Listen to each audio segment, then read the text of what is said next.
mu gice cyatambutse mu nkuru inzitane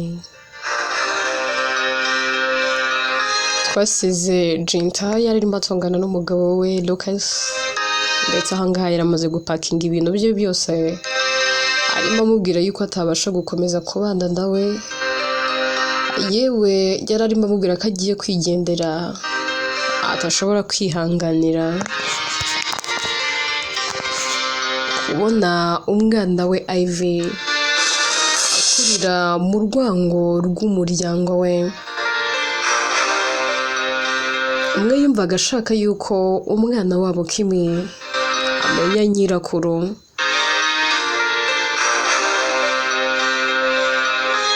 ariko ku rundi ruhande nubwo Jinta we yabishakaga ntabwo mama we yabikozwaga, nako Lucas we ntabwo yakozwaga iby'uko mama we yamumenyera umwana.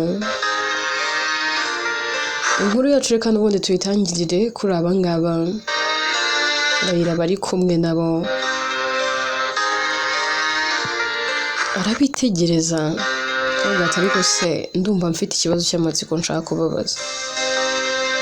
Igihe cyose mwabanye, imyaka yose mumaze mubana nk'umugore n'umugabo, murabona gushwana benda kakagende gushwana bigeze ahangaha, umwe ntashaka kumva undi ari kumva undi arashaka gukora iki undi ntashaka kugikora, murumva amaherezo ari ayahe?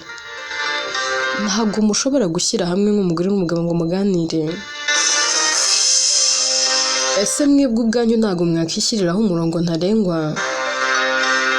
Njye ntabwo ndi kumva ukuntu ibi bintu byashoberanye. Ese ubundi bro reka mubaze, gufata umwana ukagenda ukamwereka mu bigutwaye iki?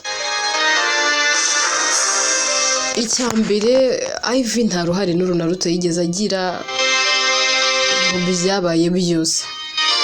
Urwango ufitanye na mama ari nawe mama wawe, ntabwo uyu mwana muto cyane rwose akwiye kubimenya. Ntabwo ari ngombwa ngo mumuhitiremo inzira agomba kunyuramo. Umwana ugenda umuhuze na nyirakuru, umwana abeho neza, yibereho ubuzima yumva atuje.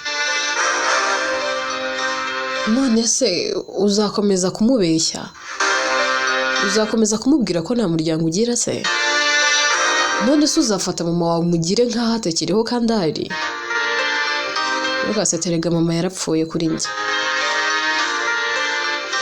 Raila ati ndabizi ko yapfuye ahagaze, ibyo ntabwo uri kubinyibutsa. Wibuke ko atari mama wawe wenyine, nanjye ni mama wanjye. Byinshi rero uzi nanjye ndabizi, kandi ikindi reka nkubwire, njyewe iyo ntaza gutobora ngo nkubwize ukuri, nkubwire amabi ya mama ari we mama wawe, uyu munsi ntabwo ari kumenya byose. Uzi impamvu nakwicaje nkakubwiza ukuri? Impamvu nabikoze byose nabikoze ngira ngo nabura utangira urinde Jinta n'umwana wawe. Ndabizi neza iyo ntaza kubikubwira uyu munsi ubu ukibana na mama, yewe na Nimurate yakabaye agihari. Ariko byose nabikoze ngira ngo nabura ushyire ubwenge ku gihe, ufate umugore n'umwana wawe ubakure muri za sekibi, ubakure mu barozi, ubakure mu bagome n'abagambanyi. Ntabwo nakubwiye amabi ya mawe ugira ngo umwange bigeze ahangaha. Ntabwo nakubwiye byose yagukoreye ngira ngo nyine nkubibe mu rwango rugezaho. Ariko sindi kwibaza impamvu udashaka kumvira umugore wawe. Ase nkubaze kano kanya Jinta naramuka agiye, urabona uzahinguka hehe imbere ya nyoko buko ugiye gusaba imbabazi ra? Ese uzajya gucyura uvuga ngo iki? Muzicara muvuge ngo mwapfuye yuko mwanze ko umwana ajya guhura na nyirakuru?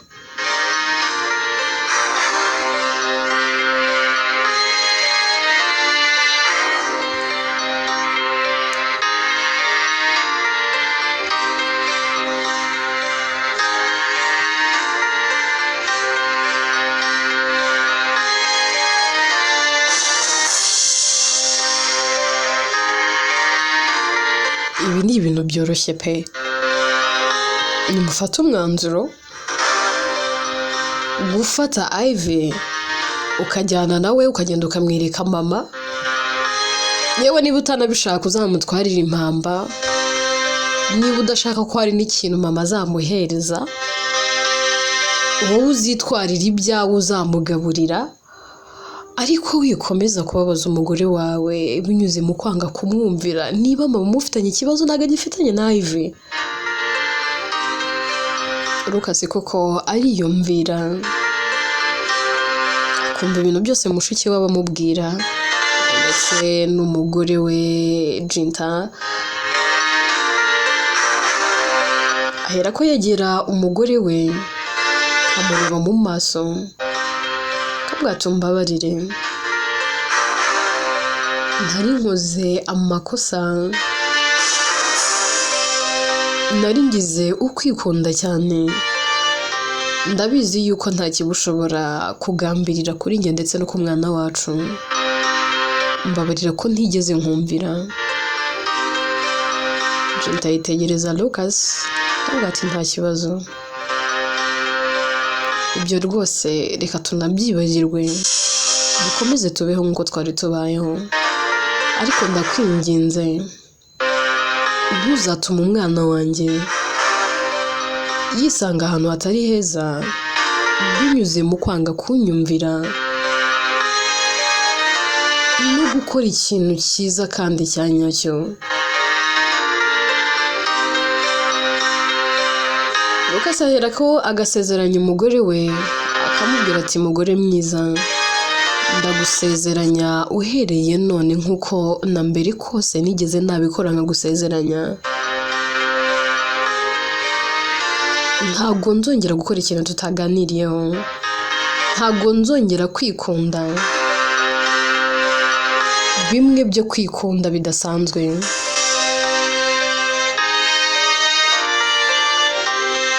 Tuve kuri abo ngabo twigarukire kuri Ntwari.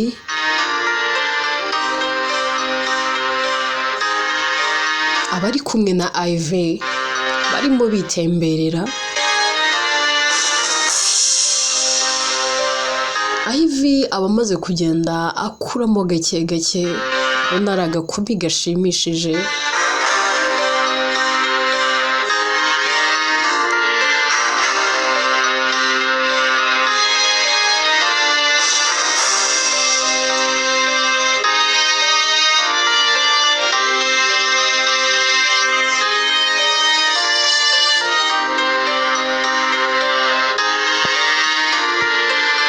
Barimo batembera rero, Ivy ahera ko akabaza Ntwari nubwo atari ko se bro, biriya bintu bigenze ute? Waratse ibiki kandi? Ndati nyine njya ndeba ukuntu abantu baba bagusamariye, nkareba ukuntu abantu bose baba bakwitayeho bagukunda, ariko ndagira ngo umbwire ubundi aho ngaho njyewe nakora iki kugira ngo mere nkawe? Ntwari ati kuki ushaka kumera nkanjye Ivy? Ivy ati nanjye ndashaka kujya mu binyamakuru, ndashaka kuba umusitari nkawe, ndashaka kugira igikundiro nk'icyo ufite. Njya ndeba ukuntu abantu bose bakwifotorezaho, umva nanjye ninkura nzaba nkawe. Ntwari araseka akavuga ati sister, uko byagenda kose niba wumva uri tayari, wumva ushaka kumera nkanjye, bro wawe ari tayari kandi arahari kuzagufasha. Ese urumva wabikora nawe ukabishobora? Ivy ati yes of course, ahubwo nyine nubwo nguherekeje ndagira ngo nitugerayo ubanze unyigishe.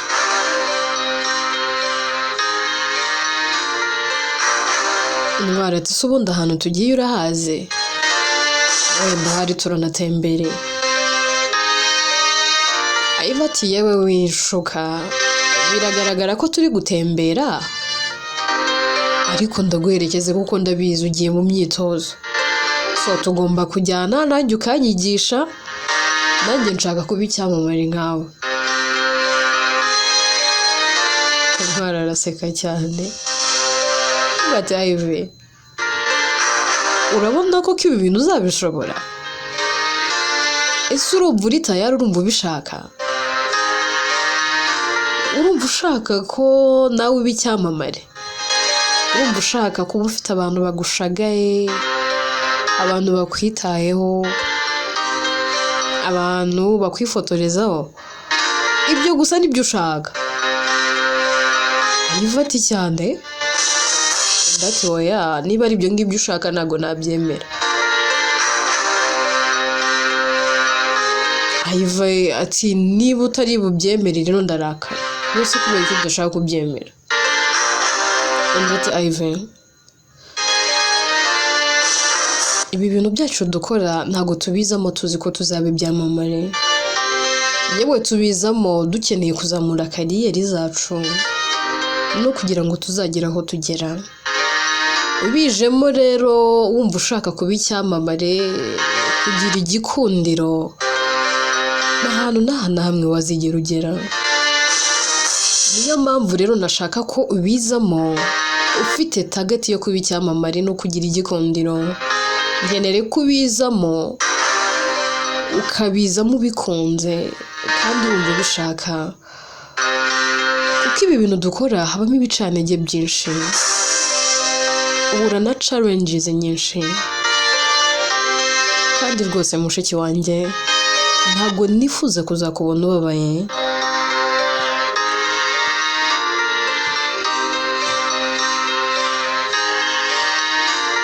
Ntabwo nifuza kuzakubona uhura n'ibitari byiza kubera ibyo waba warishoyemo nubwo si ibyo waba urimo.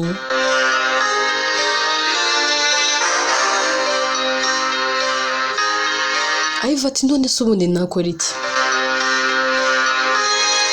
Barati kano kanya ntago nabikubwira, ariko reka tuzabifatira igihe tubiganireho.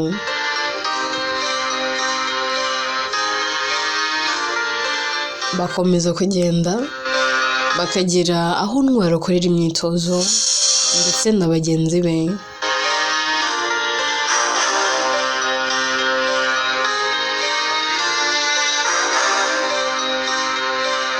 Bakigera aho bakorera imyitozo ku kibuga neza,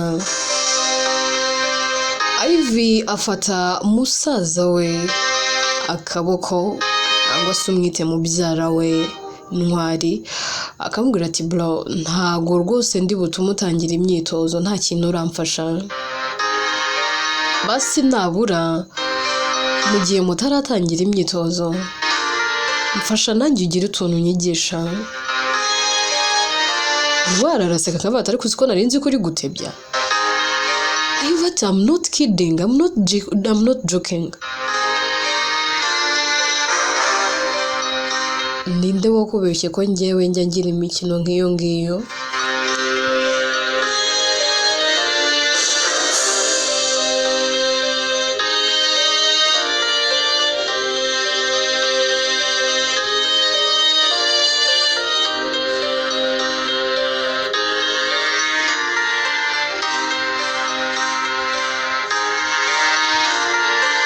Ntwari ati ese urakomeje kuko uri seriye? Ndati yes of course. Ntwari abona nta kindi kintu cyo gukora afite, afata ka Ive cyane ko aba ari muto kuri we, agatangira kumwigisha uko bashota. Ariko ubona ko Ive asa naho abifitemo ubwenge n'ubuhanga. Abari aho ngaho bose batungurwa n'impano Ive yifitemo. Ntwari nawe biramutungura, avuga ati ni wowe se? Ahubwo se ko mbona ubizi ni ubwa mbere nangwa? Ivy ati yes ni ubwa mbere ariko kubera ko nkunda kukureba nkakunda ko nshaka kuba meze nkawe nkaba numva mbikunda byose nabikunze kubera wowe so rero kubera ko numva ngomba kubishyira umutima wanjye wose n'intekerezo zanjye zose ngomba kubyiga kandi nkabimenya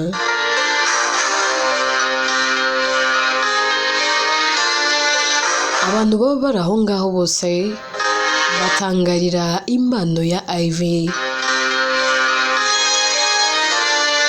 Ivy atangira gukina ari kumwe na Ntwari ariko ukabona ko yifitemo ubuhanga budasanzwe ndetse n'impano iri muri we.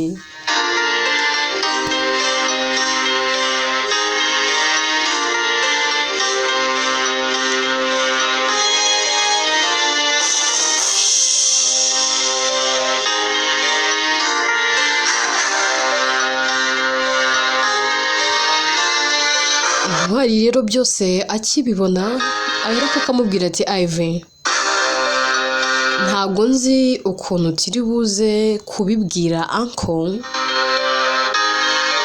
yewe na aunt ariko igihe cyose nzajya nza hano njyewe nawe tugomba kuzajya tuzana ahari wenda ushobora kuzavamo umukinnyi ukomeye nk'uko ubyifuza ahari wenda nawe ushobora kuzagera ku rwego rwiza nk'uko ubishaka. Ivy arishima agahobera Ntwari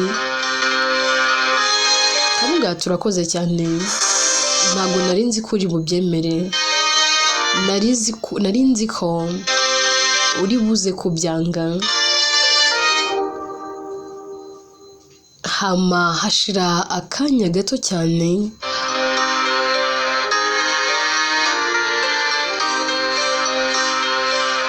imyitozo n'ubundi gatangira.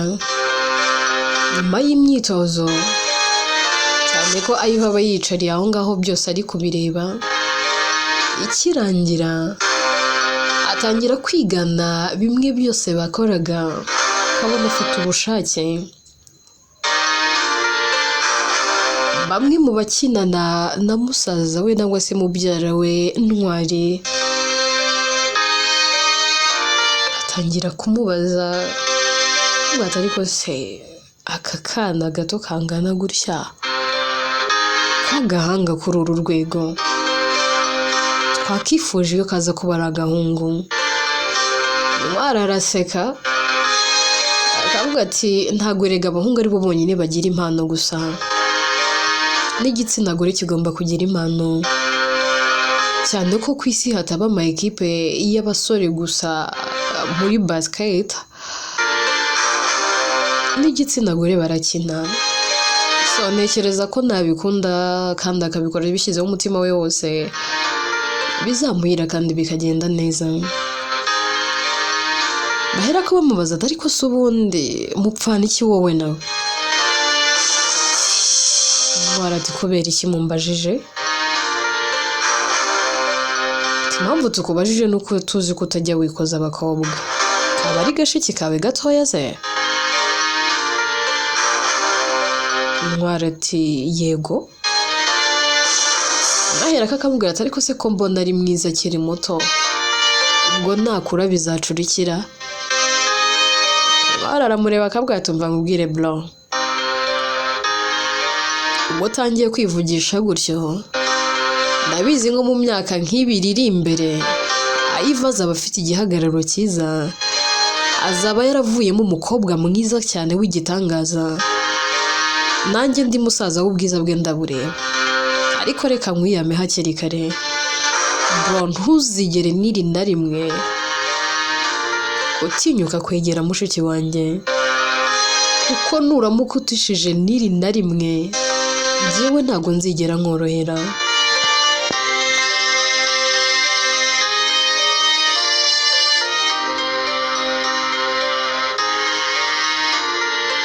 Abari kumwe nabo bose baraturika bagaseka bakavuga ati rero niba ushaka kuzamurinda abasore nyine ubwo uzajya umusiga mu rugo ntuzigere utuma anasohoka kuko igihe cyose atambuka abantu bakamureba ntabwo azabura abamunuganuga.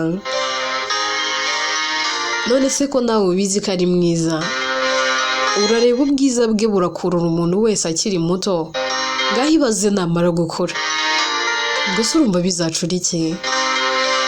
Baratubwo nyine umuntu ushaka kuzahura n'umujinya wanjye azibeshye anteretere mushiki wanjye.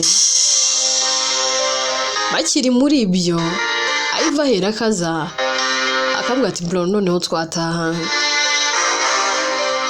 ndumva nshaka gutaha nkajya gusubira mu masomo, cyane ko ubize ko mfite national exam kandi nasezeranyije mama wanjye ko ngomba kuzana amanota ya mbere kandi nkaza ndi mu ba mbere mu gihugu. Byose rero ntago nabigeraho ntabashije gusubira mu masomo. Barahera kagafata Ivy akaboko ubundi bakigendera. Bamwe mu basore bakinana bahera kakavuga ati umva reka mbabwire, umva ko bavuga pe, ngiye kwemera nihandagaze mfunga umwuka uriya mwana mutegereza imyaka igera kuri 2.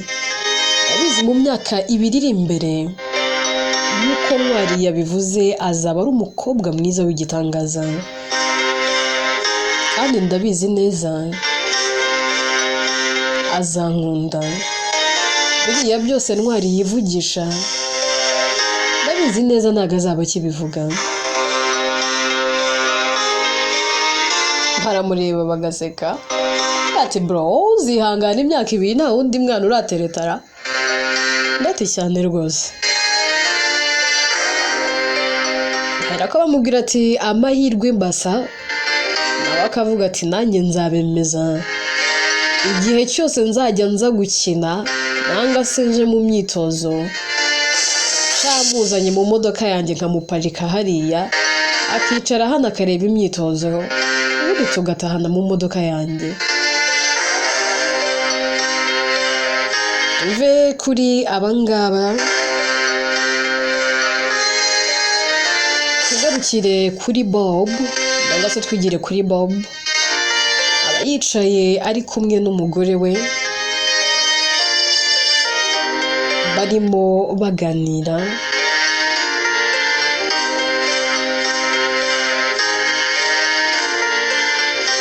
Bob abwira umugore we avuga ati rero umugore mwiza, urabona akazi byaranze kandi mushiki wanjye yanyemereye ko byose bikenewe muri uru rugo agomba gutangira kujya byitaho. Yewe yananyemereye ko umwana wacu agomba kwiga, ariko hari igitekerezo mfite.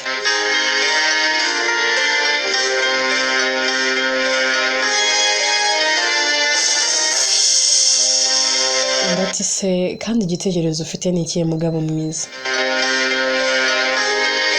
Ndahera ko akabwira umugore we akavuga ati rero umugore mwiza, urabizi ibintu byose byaricanze, uranabizi ko ibintu byose byivanze byanze,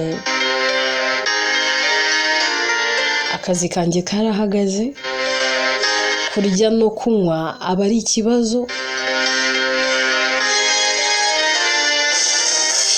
muri urugo ibintu byose byaranze,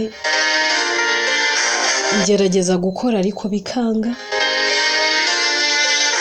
aho nkomaze hose nshaka akazi bambwira ko nta kazi gahari, kandi urabizi ko rwose nize, urabizi ko ndi umuhanga mu kazi nkora, ariko nyine iki gihe nacyo kijya kigera kikabaho.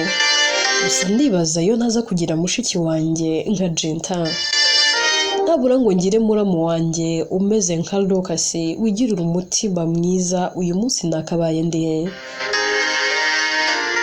iteka iyo ntekereje kuri mushiki wanjye nkatekereza ku mugabo we bintera kwibaza umugisha mfite wo kuba mbafite mu buzima bwanjye icyo nzawukoza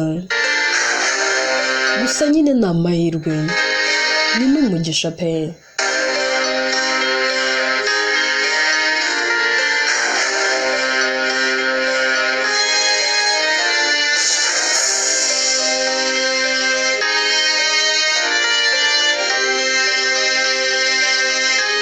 Umugore we ati yewe ndakumva byose ubuvuga ntabwo ari we wenyine ubibona kuko nanjye ndabibona gusa ndi kwibaza papa Priya ukomeje kwikoreza imitwaro yose mushiki wawe urabona biri buze kugenda gute ngaho wabuze ayo kwishyura inzu yayaguhaye ngaho ikintu cyose kibaye ni wowe ugiye kwishyurira umwana ishuri njye ndumva aho bigeze Jinta twamuha agahenge bati njyewe naganiye na mushiki wanjye ngira ngo mwaka ubufasha kuko nabonaga binshobeye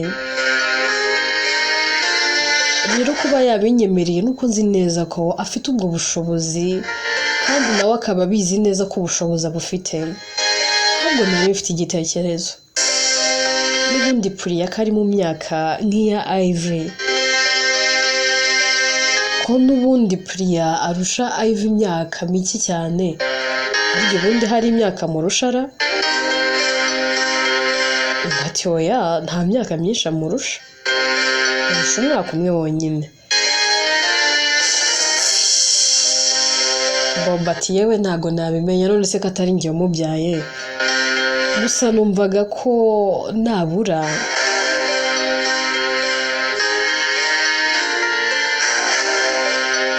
wagerageza ukareka umwana wacu akajya kuba kwa mushiki wanjye nubwo azabasha kugira ubuzima bwiza ibyo tudashoboye kumuha mushiki wanjye azabimuha.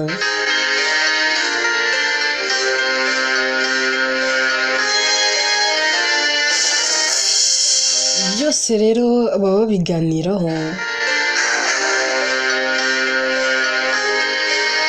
nabura kugira ngo bafate umwanzuro barebe icyo bashobora kuba bakora.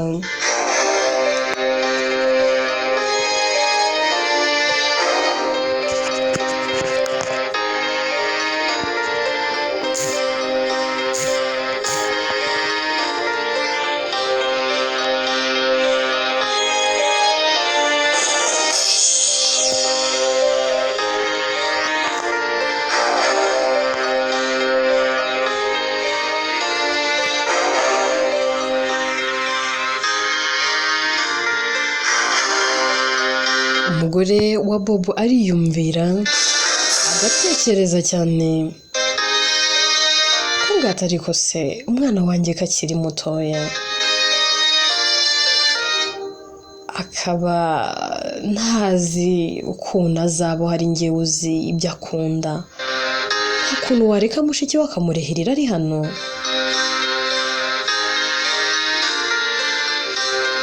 nako nta kuntu wareka mushiki wawe akamurihirira ariko akiga ataha hano mu rugo se buriya biri necessary ko yamurihirira ataha nabiwe mu rugo twijishure umwana umwe rukumbi dufite koko. Papa Priya bitekerezeho neza inkuru yacu reka tuyisubikire ahangaha. Ese baraza gufata uwuhe mwanzuro ubundi se birakwiye ko bafata umwana wabo w'umukobwa bakamwohereza akajya kuba kwa Jinta nubwo bakabaye bamwihorera bakamurihirira nangwa se Jinta akamurihirira n'ubundi ataha iwabo mu rugo ubundi se naramuka ibyemejwe nangwa se bakaramuka bamwohereje kwa Jinta